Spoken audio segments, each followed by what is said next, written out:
Kuya, bakit ka nakaupo dyan, kuya? Kuya.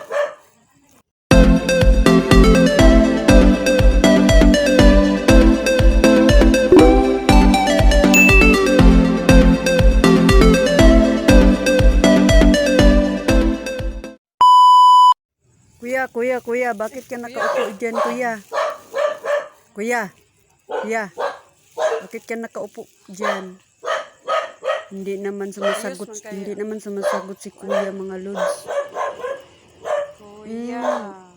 May nag ano sa akin dito na sa kapitbahay nila na ano daw yan, depressed. Ngit-ngit. Depressed pala to si kuya, kaya hindi sumasagot sa tanong ko sa kanya. Kawawa naman ito si kuya. Ang laki naman ng katawan ko.